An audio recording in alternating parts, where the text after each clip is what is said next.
आज हम आपके लिए मैथमेटिकल टूल्स का 5th लेक्चर लेके आए हैं, जिसमें हम बात करेंगे कुछ प्रॉब्लम्स पे, कुछ न्यूमेरिकल्स पे, कुछ क्वेश्चंस पे जो हमने 4 पार्ट्स में किए हैं। डिफरेंशिएशन पे ऑलरेडी हमने बहुत सारे क्वेश्चंस डिस्कस किए थे। आज हम वेक्टर्स पे कुछ क्वेश्चन डिस्कस करने वाले हैं, जिससे कंसेप्ट आपका और स्ट्रांग होगा। और हम एक और चीज करने वाले हैं जो है प्रोडक्ट ऑफ टू वेक्टर्स। दो वेक्टर्स को जब मल्टीप्लाई करते हैं तो क्या क्या पॉसिबिलिटीज हमारे पास हैं, वो भी हम डिस्कस करेंगे। तो बिना कोई समय बर्बाद किए स्टार्ट करते हैं आज का लेक्चर। नोट्स बनाना शुरू कर देंगे। चलो पहला क्वेश्चन करते हैं। मुझे बोल रहा है number 1, I need to find magnitude and direction of given vector. मुझे एक वेक्टर गिवन है a vector which is 2i plus 2j plus 3k। हमें पता है अगर मेरे पास कोई भी वेक्टर है xi plus yj cap plus zk cap, तो इसका magnitude would be x square plus y square plus z square का अंडर रूट। दैट मींस इस वेक्टर का मैग्नीट्यूड इज 2 का स्क्वायर 4 प्लस 2 का स्क्वायर 4 प्लस 3 का स्क्वायर 9 का under root, which is 9 plus 8 which is under root 17. So my answer for magnitude of vector A is under root 17 units. जब कोई unit नहीं दी है तो आप सीधे लिख सकते हो under root 17 units. डायरेक्शन की बात करें, किसी भी वेक्टर की direction of A vector was given by complete vector divided by उसके खुद का मैग्नीट्यूड। तो मेरी direction of A vector would be 2i plus 2j plus 3k, this is my A vector divided by magnitude root 17। इसे मैं लिख सकता हूं 2 by root 17 I cap plus 2 by root 17 j cap plus 3 by root 17 k cap. This is the direction. This is the direction of given A vector. और याद रखना एक छोटी सी चीज भी, जो मेरी डायरेक्शन आ रही है ना, उसका खुद का कोई मैग्नीट्यूड नहीं, उसका खुद का मैग्नीट्यूड 1 है। जो मेरी डायरेक्शन है वो सिर्फ डायरेक्शन बता रही है, उसका मैग्नीट्यूड से लेना देना नहीं है। तो जो डायरेक्शन आती है उसका खुद का मैग्नीट्यूड 1 है। मैं चेक भी करा सकता हूं, ये मेरा डायरेक्शन वाला वेक्टर है, ये मेरी डायरेक्शन आ रही है। अगर मैं इसका मैग्नीट्यूड निकालूं, मैग्नीट्यूड निकालने का तरीका क्या है, इसका स्क्वायर यानी 4/17 प्लस इसका स्क्वायर यानी 4/17 प्लस इसका स्क्वायर यानी 9/17 का under root, which is under root of 17/17 which is 1। तो एक डायरेक्शन वेक्टर का खुद का मैग्नीट्यूड 1 होगा। प्लीज स्टार मार्क करके लिख लेंगे। Direction vector is only to show the direction, it has nothing to do with magnitude. Magnitude तो अलग से निकाल लिया, ये रहा मैग्नीट्यूड और इस डायरेक्शन में है, तो डायरेक्शन का खुद का मैग्नीट्यूड इज ऑलवेज 1। और ऐसे वेक्टर्स को एक नाम दिया था, याद है आपको? ऐसे वेक्टर्स को क्या बोलते थे? Unit vectors. जिनका खुद का मैग्नीट्यूड 1 हो, उन वेक्टर्स को मैं बोलता था यूनिट वेक्टर। तो डायरेक्शन भी मेरी एक यूनिट वेक्टर ही है। आगे चलें। चलो क्वेश्चन नंबर 2 पे आते हैं। क्वेश्चन नंबर 2 में मुझे बोल रहा है आई हैव 2 वेक्टर्स, मुझे इसका रिजल्टेंट वेक्टर निकालना है और नेट डायरेक्शन भी निकालनी है उसकी। क्वेश्चन नंबर 2 में मुझे बोल रहा है 2 न्यूटन इधर लग रही है फोर्स, 2 न्यूटन इधर लग रही है, इनके बीच का एंगल 90। तो हमें रिजल्ट पता है, 2 बराबर फोर्स अगर परपेंडिकुलर लग रही हैं तो यहां पर मेरा एफ नेट क्या हो जाएगा?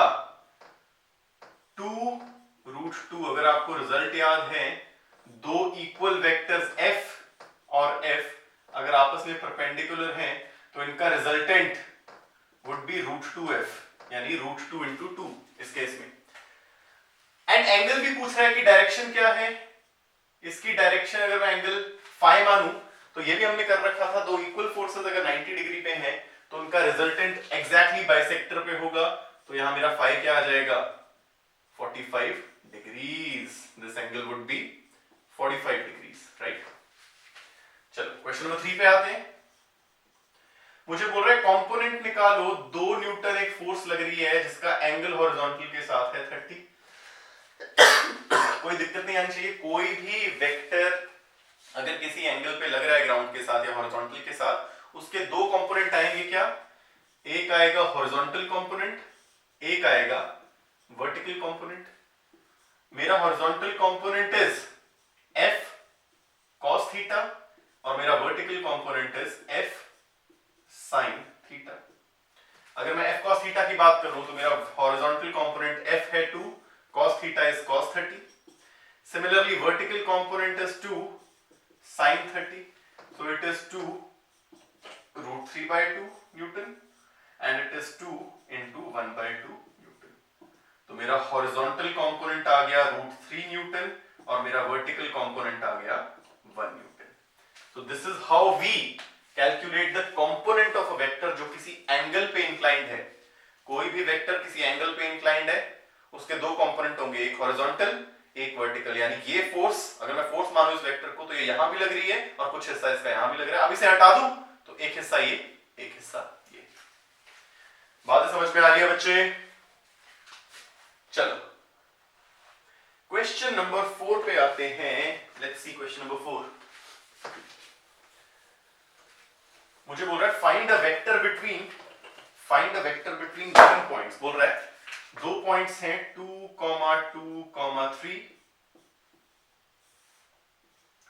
और एक पॉइंट है 4, 4, 6. बोल रहा है इनके बीच में जो वेक्टर है उसे निकालो. तो नाम दे देते हैं, this is a, this is b. यानी I have to calculate a b vector. और अगर ध्यान से देखो ये डिस्प्लेसमेंट वेक्टर है, दो पॉइंट्स की डिस्प्लेसमेंट बताता हुआ वेक्टर. यहां से लेके यहां तक इस डिस्प्लेसमेंट वेक्टर हमने कर रखा था. अगर एक वेक्टर निकालना है between point x1, y1, z1 and x2, y2, z2, this vector अगर नाम दे दो इसको ab, तो my ab vector is equal to x2 minus x1 i cap plus y2 minus y1 j cap plus z2 minus z1 k cap.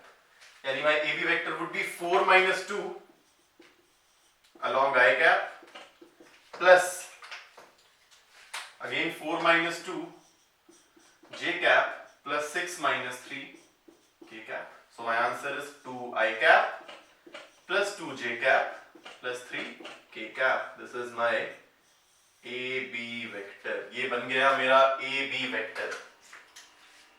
बात समझ में आ रही है? चलो Let's move on to question number 5. इन सवालों से जितने भी कंसेप्ट किए हैं अभी तक वेक्टर्स पे सब क्लियर होने चाहिए. Let's move on to question number 5. चलो देखते हैं. बोल रहा है तीन वेक्टर्स गिवन है a, b और c. I have to find a vector plus b vector minus c vector. कुछ भी नहीं है, हमने पता किया था एक. अगर मेरे पास a वेक्टर है x1i plus y1j plus z1k, b vector है x2i plus y2j plus z2k. तो अगर कोई ऐड करने को बोल रहा है तो मैं क्या लिखूंगा? x1 plus x2i cap, y1 plus y2j cap plus z1 plus z2k cap.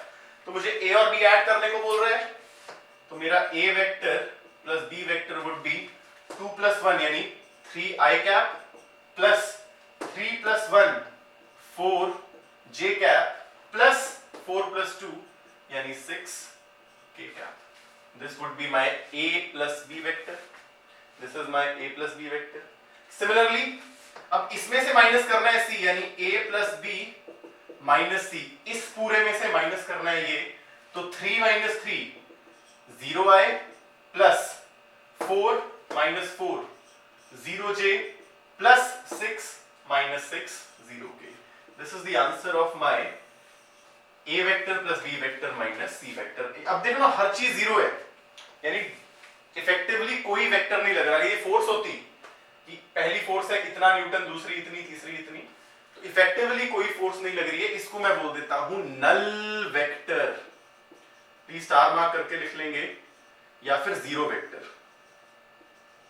इसको मैं बोलता हूं नल वेक्टर या फिर जीरो वेक्टर. हाँ जी, बात समझ में आ रही है? चलो आखिरी क्वेश्चन करते हैं, सारे कंसेप्ट कवर हो जाएंगे इससे. Let's move on to last question जो है मेरा 6th क्वेश्चन. बोला जा रहा है मुझे एक बॉडी पे फोर्स लगती बता रही है. एक है ऊपर 2 न्यूटन, नीचे की तरफ लग रही है 3 Newton. This is my horizontal. और 45 डिग्री एंगल पे लग रहा है 2√2 न्यूटन. मुझे बोल रहा है टोटल वर्टिकल फोर्स बताओ और टोटल हॉरिजॉन्टल फोर्स बताओ. तो डायरेक्टली मैं ये नहीं बोलूंगा यार टोटल वर्टिकल 2 है और सर हॉरिजॉन्टल में कुछ नहीं है. मुझे इस वेक्टर के पहले हिस्से निकालने पड़ेंगे, वर्टिकल और हॉरिजॉन्टल.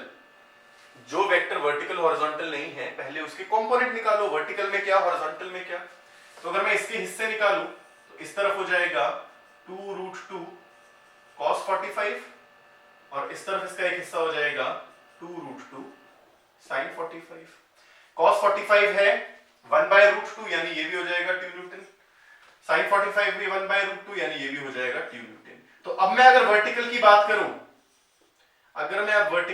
करूं, तो वर्टिकल में क्या चल रहा है, एक 2 न्यूटन पहले से था, एक इसका हिस्सा आया 2 न्यूटन और एक नीचे की तरफ लग रहा है 3 न्यूटन। अब ये 2 न्यूटन एक डायरेक्शन में, टोटल हो गया ऊपर 4 न्यूटन और नीचे की तरफ अभी भी 3 न्यूटन।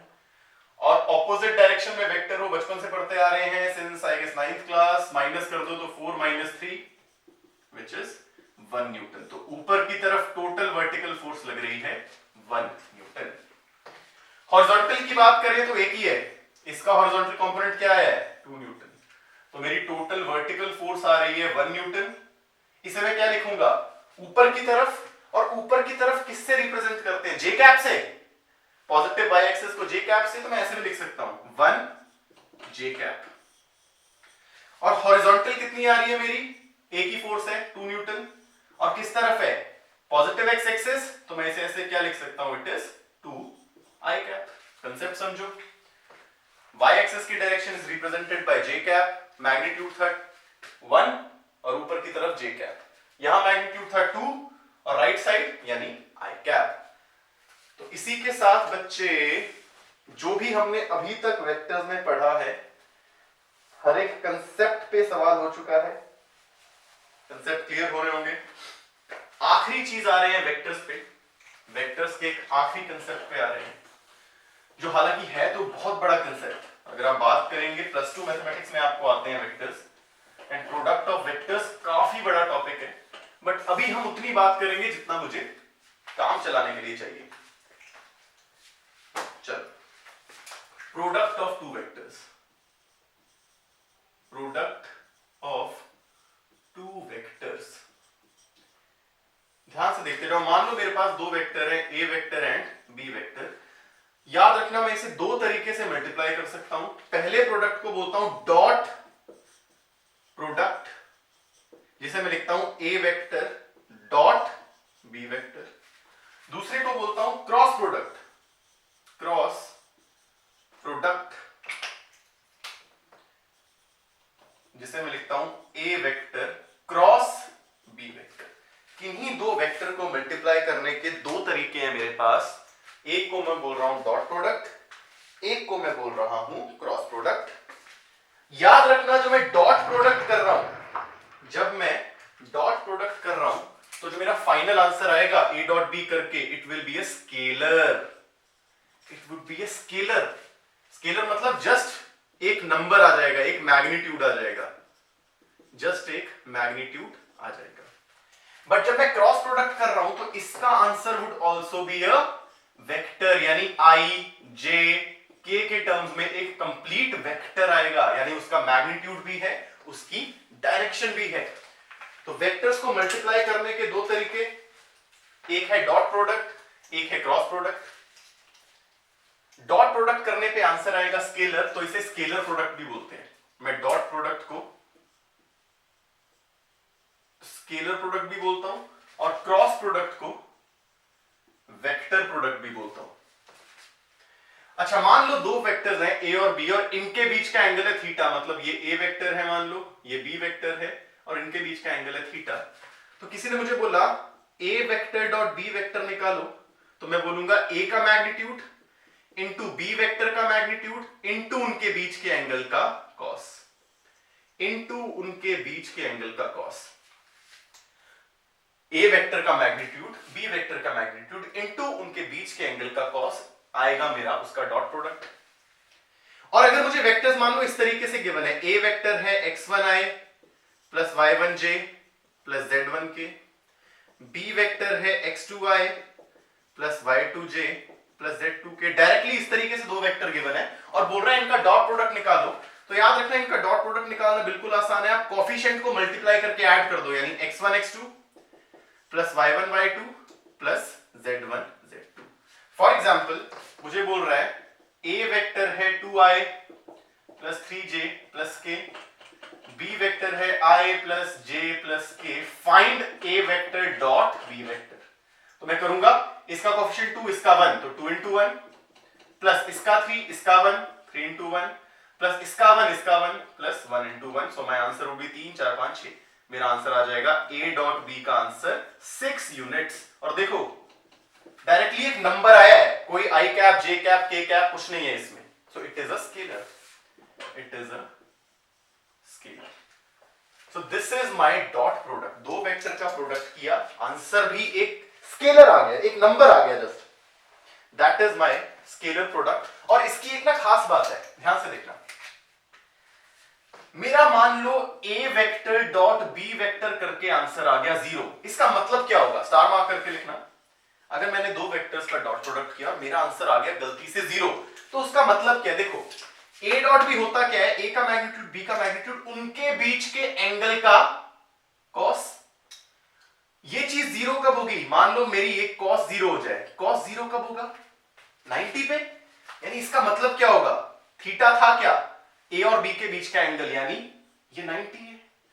तो अगर मेरा a डॉट b 0 आ गया, इसका मतलब मैं क्या निकालूंगा, मेरा a vector is perpendicular to b vector. अगर आपका a डॉट b 0 आ जाए, यानी डॉट प्रोडक्ट किसी दो वेक्टर का 0 आ जाए, तो आप सीधे बोल दोगे वो दोनों वेक्टर आपस में परपेंडिकुलर है, तभी ये cos 90 रख के 0 आया होगा। तो प्लीज इसे समझ लेंगे, it is the condition for two vectors to be perpendicular, क्या उनका डॉट प्रोडक्ट मेरा 0 निकल के आ जाए। बात समझ में आ रही है बच्चे? चलो, तो ये तो बात थी डॉट प्रोडक्ट की। एक बार क्रॉस प्रोडक्ट की जल्दी से बात कर लेते हैं। ये बात थी डॉट प्रोडक्ट की, एक बार क्रॉस प्रोडक्ट की बात कर लेते हैं। अगेन दो वेक्टर हैं, ए वेक्टर बी वेक्टर। मैं मान लेता हूं मेरा ए वेक्टर मुझे गिवन है x1i plus y1j plus z1k, b vector मुझे गिवन है x2i plus y2j plus z2k। और कोई मुझे बोले ए वेक्टर क्रॉस बी वेक्टर निकालो, तरीका सीखो। i j के तरीका देखो, इसे डिटरमिनेंट बोलते हैं, आपके प्लस 2 में ये आएगा, बट तरीका देख लो। मैं लिखूंगा i j k और यहां लगा दूंगा प्लस माइनस प्लस, मैं लिखूंगा i cap j cap k cap और उनके ऊपर लगा दूंगा plus minus plus, alternate sign लगा दिए। a को b से मल्टीप्लाई करना है, तो पहले a के कोएफिशिएंट लिख लूंगा x1 y1 z1, फिर b के कोएफिशिएंट लिख लूंगा x2 y2 z2। अब करना कैसे है आगे, मैं सबसे पहले लिखूंगा प्लस i, ये छुपा दूंगा ये छुपा दूंगा, this into this minus this into this, यानी y1 z2 minus y2 z1। फिर लिखूंगा minus j cap,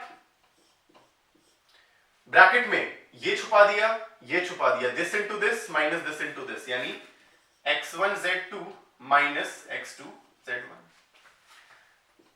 plus k cap, ये छुपा दिया ये छुपा दिया, k वाली कॉलम भी छुपा दी, k वाला रो भी छुपा दिया, तो x1 y2 this into this minus this into this, तो x1 y2 minus x2 y1।